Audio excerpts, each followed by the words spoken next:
I'm standing in the office kitchen, staring into the fridge, already tired, already hungry. Andy knows something's wrong before he even opened the container. It's sir, my name is still on it. The lid is closed, but it's lighter, not empty, not stolen outright, just enough missing to make me question my own memory. Andy, that's when he realized someone at work wasn't just stealing food, they were playing a game. If you've ever been disrespected in a quiet, petty way that nobody else seemed to take seriously, hit like, subscribe, Andy settle in. Because this revenge didn't involve yelling, threats, or poison. It was slow. It was calculated. And it worked perfectly. This wasn't a big office. No more fancy cafeteria. No more security badges.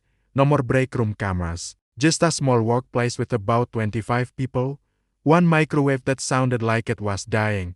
And a shared fridge that everyone treated like neutral territory. At least, that's what we told ourselves. You brought your lunch. You labeled it. You trusted that adults would behave like adults. That illusion lasted exactly 1 week. The first time my food went missing, he brushed it off. I'd cooked the night before, nothing fancy, but real food. The kind you actually look forward to eating. When lunchtime came, he grabbed my container, sat down, opened it. And he paused. The meal was served, but not all of it. The best part was gone. Not the rice, not the vegetables, just the flavorful pieces. The ones that took effort. For a moment, I actually blamed myself. Did he eat more last night than you remember? Did he pack less? That's the worst part of small thefts like this. They make you doubt yourself before you ever accuse someone else. The second time, he knew. Different meal, same result. Half a portion missing. Container neatly closed and he put back like nothing happened. No more mess. No more crumbs. Just disrespect. That's when the anger started, quiet, controlled, but constant. The kind that tightens your jaw and sits in your chest long after lunch is over. What made it worse was the pattern. This person didn't steal entire meals. They took just enough to stay invisible. And somehow, it was always my food. Not the frozen dinners. Not the sad salads. Mine. The meals that smelled good when reheated. The food that filled the office kitchen with spice and warmth. It wasn't just feeding myself. It was advertising. People started talking. Someone joked about a fridge ghost. Another coworker complained that their dessert vanished. Management sent the usual email. Please remember to label your food and respect shared spaces. Translation: we're not getting involved. And the stealing continued. That helplessness is hard to explain unless you've lived it. You can't accuse anyone without proof. You can't confront 25 people and hope the guilty one confesses. You can't stand guard over a fridge without looking unhinged. So you swallow it. Every stolen bite feels personal. Every lunch becomes a gamble. People offered suggestions. Put hot sauce in it.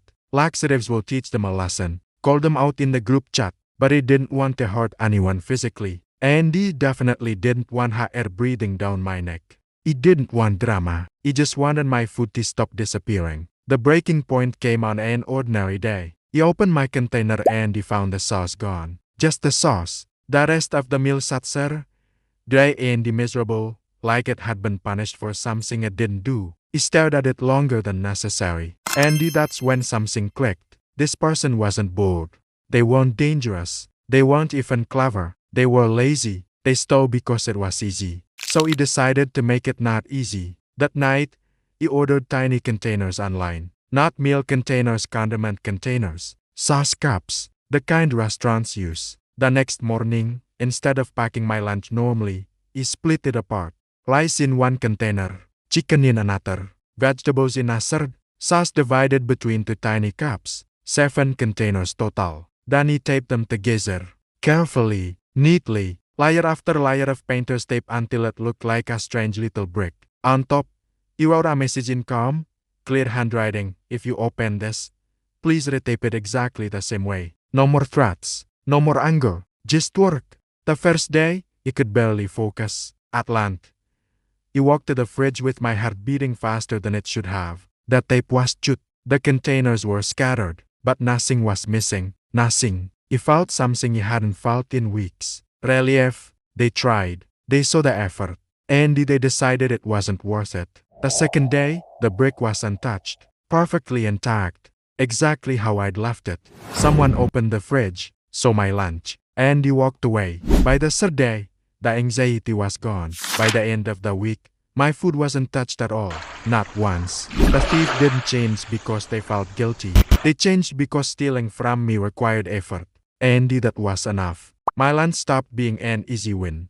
There was no more confrontation, no more apology, no more dramatic reveal. Just silence. The quiet kind of defeat that hits harder than being called out because it forces someone to admit privately that they lost. I kept packing my lunch that wet for a while, partly for safety, partly as a reminder. You don't always need to escalate the win. Sometimes, all you have to do is change the rules. And you let lazy people defeat themselves. The justice wasn't loud. It didn't involve yelling, threats, or punishment. But it was complete. The theft stopped. My boundaries held. And he took back something small but important. Control. Sometimes revenge doesn't look like chaos.